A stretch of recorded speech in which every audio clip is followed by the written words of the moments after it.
Pernahkah suatu senja memelukmu seperti ibu yang kehilangan anak? Langit menggelap perlahan, bukan karena matahari tenggelam, tetapi karena jiwamu menunduk tanpa alasan yang jelas. Di saat seperti itu, engkau duduk diam, menatap tanpa melihat, dan seluruh tubuhmu terasa utuh. Namun ada yang remuk, tak kasat mata. Bukan kelelahan pada otot-ototmu, bukan kantuk yang menagih tidur, tapi rasa berat yang menggumpal di dada, seperti kabut yang tak kunjung terangkat. Seolah-olah ada gelombang pasang yang naik perlahan, mengikis tebing-tebing kesadaranmu, dan kau hanya bisa duduk pasrah, menyaksikan dunia dalam dirimu tenggelam sedikit demi sedikit. Sebelum kita menyelam lebih dalam ke samudera batin yang tak bernama ini, beri isyarat pada semesta bahwa jiwamu siap menerima cahaya dengan menekan tombol like, subscribe, dan bagikan video ini kepada sesama pejalan. Karena di zirah jiwa, kita tidak hanya mencari pengetahuan, kita pulang ke rumah kesadaran. Kita hidup di dunia yang menuntut kekuatan, tapi tak pernah mengajarkan kita cara memulihkan kelembutan. Kita diajari untuk menjadi tangguh, tetapi bukan untuk menjadi jujur. Kita tahu cara bertahan hidup, tetapi lupa bagaimana cara hidup. Dan di balik senyum yang kita suguhkan pada dunia, ada badai yang mengamuk diam-diam, tak bersuara. Mengapa semakin kita berusaha tegar, justru semakin dalam kita merasa hampa? Mengapa ketika kita memaksa diri untuk kuat, dunia terasa menjauh? Jawabannya tidak terletak pada dunia luar, tidak pula pada pencapaian atau validasi. Ia tersembunyi dalam satu kata sederhana yang kita lupakan: melepaskan. Melepaskan bukan kelemahan. Ia adalah kekuatan tertinggi yang tak tampak. Seperti bunga yang mekar bukan karena dipaksa, tetapi karena ia menyerah pada matahari. Seperti sungai yang tak mengukir lembah dengan kekerasan, tetapi dengan kesetiaan pada arusnya sendiri. Ketika kita menggenggam luka, hidup menjadi seperti danau yang membeku. Airnya tidak mengalir, tidak bernyanyi, tidak mencerminkan langit. Tapi saat kita belajar merelakan, sungai di dalam diri mulai bergerak lagi. Dan disitulah kita menyadari, ketenangan bukanlah sesuatu yang harus dicari. Ia adalah sesuatu yang harus diizinkan hadir. Sejak kecil, dunia mengajarkan kita untuk menyangkal rasa. Jangan menangis, kata ibu, bukan karena ia kejam, tapi karena ia juga tidak tahu cara menangis. Jangan marah, kata guru, karena ia sendiri takut pada amarahnya. Tersenyumlah, bisik masyarakat, meski hatimu sedang hancur berkeping-keping. Maka kita tumbuh, bukan menjadi manusia, tetapi menjadi topeng. Dan topeng itu begitu lekat, hingga kita lupa siapa diri kita sebelum diajari untuk berpura-pura. Kita jadi aktor dalam drama kehidupan, mengucap skrip yang bukan milik kita, mengikuti alur yang bukan berasal dari jiwa. Kita tertawa di luar, tapi di dalam ada anak kecil yang menangis dalam gelap. Lihatlah sekelilingmu. Berapa banyak dari kita yang menyimpan tangis dalam diam? Berapa banyak yang tidur dengan dada sesak oleh kata-kata yang tak pernah terucap? Berapa banyak yang tersenyum sambil pelan-pelan mati di dalam? Seorang wanita bernama Aisyah adalah contoh dari itu semua. Di kantor, ia adalah cahaya, cekatan, ramah, penuh tawa. Tapi setiap malam, ia duduk di lantai kamar mandinya yang dingin, menatap dinding seperti jurang. Ia menggigit tangannya agar tangisnya tak terdengar, bukan karena tak ingin menangis, tapi karena sudah terlalu lama ia dilarang menangis.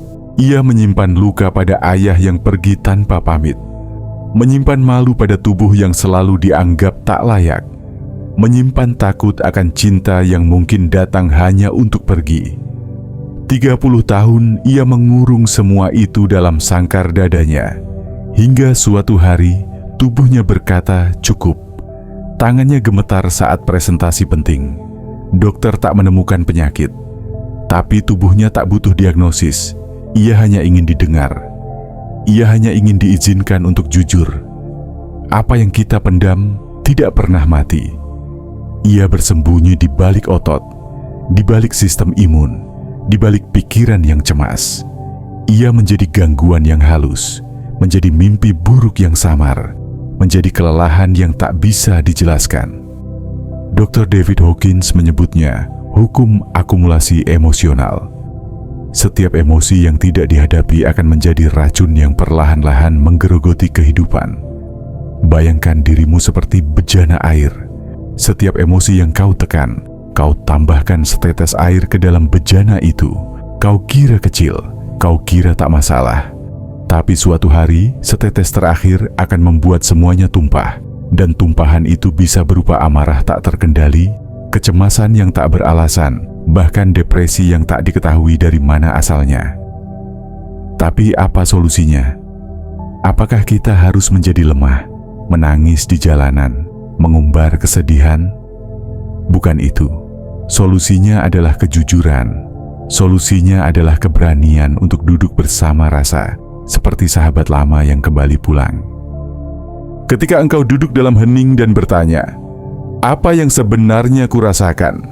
Dan tidak menjawab dengan, aku baik-baik saja, tetapi dengan jujur berkata, aku takut, aku sedih, aku marah. Disitulah perjalanan dimulai. Rasa bukan musuh. Ia adalah utusan. Ia datang membawa pesan dari jiwamu. Dan jika engkau berani menatapnya tanpa menghakimi, ia akan berubah dari luka menjadi cahaya, dari amarah menjadi ketegasan, dari ketakutan menjadi intuisi. Kesadaran memiliki frekuensinya. Setiap rasa memiliki getaran. Hawkins memetakan ini dengan cermat. Rasa malu berada di 20 Hz, gelombang yang menarik kegelapan. Rasa bersalah di 30 Hz, seperti kabut yang menyesakkan dada. Tapi cinta, ia adalah 150 Hz, getaran penyembuhan. Dan damai, 600 Hz, getaran pencerahan, tempat di mana waktu hening dan dirimu lenyap dalam keutuhan. Tubuhmu adalah radio kesadaran. Jika kau terus memutar gelombang rendah, hidupmu akan dipenuhi gangguan. Tapi saat kau menyetel gelombang yang tinggi, semesta akan menyambutmu dengan gema yang sama. Seperti kristal air dalam percobaan Dr. Masaru Emoto, air membentuk kristal indah saat dikenai kata cinta, dan retak saat diberi kata benci. Tubuhmu 70% air. Kata-kata yang kau ucapkan pada dirimu sendiri adalah doa atau kutukan. Melepaskan bukan berarti melupakan. Bukan pula membuang. Ia adalah menyelami. Ia adalah seni menyambut badai dengan tangan terbuka. Ia adalah keyakinan bahwa di tengah pusaran rasa ada keheningan yang tak tergoyahkan. Seperti samudera yang tenang di dasarnya, meski di permukaan ombak mengamuk.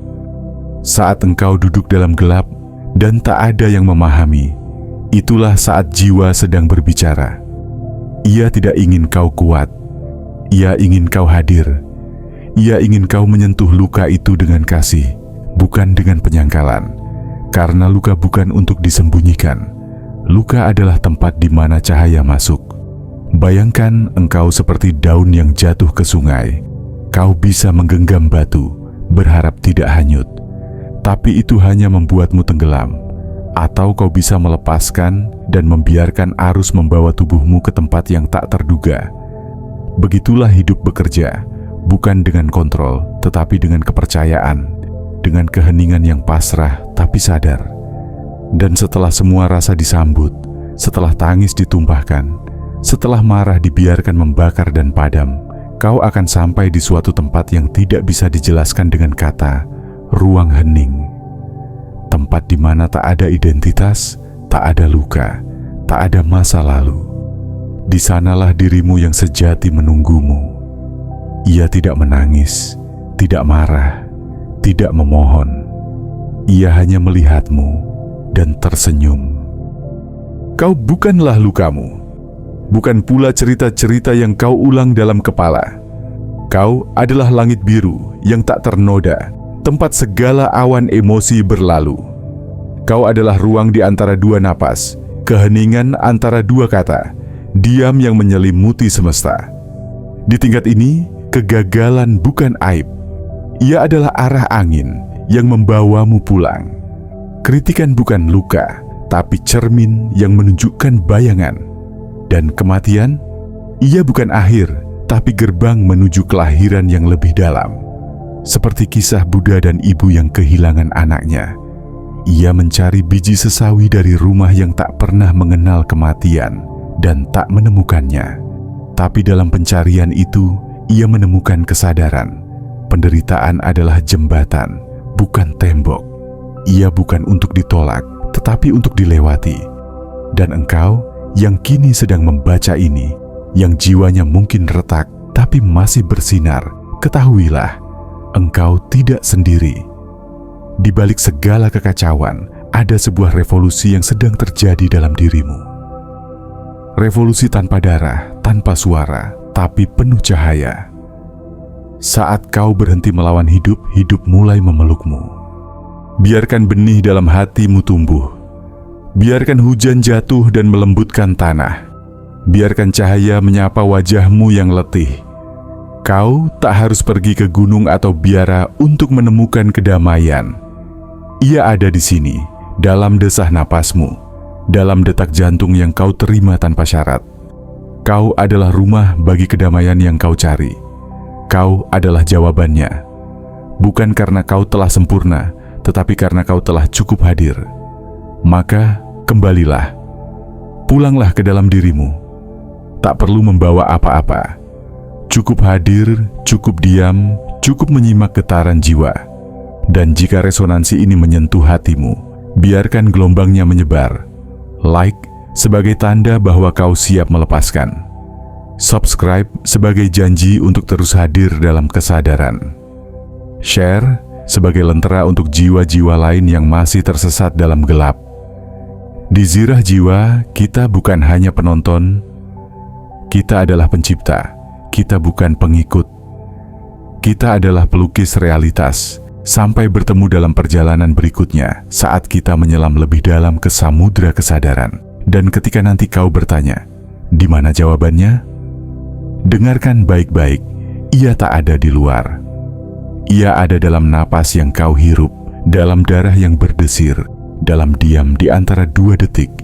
Ia adalah dirimu sendiri yang telah lama menunggumu pulang.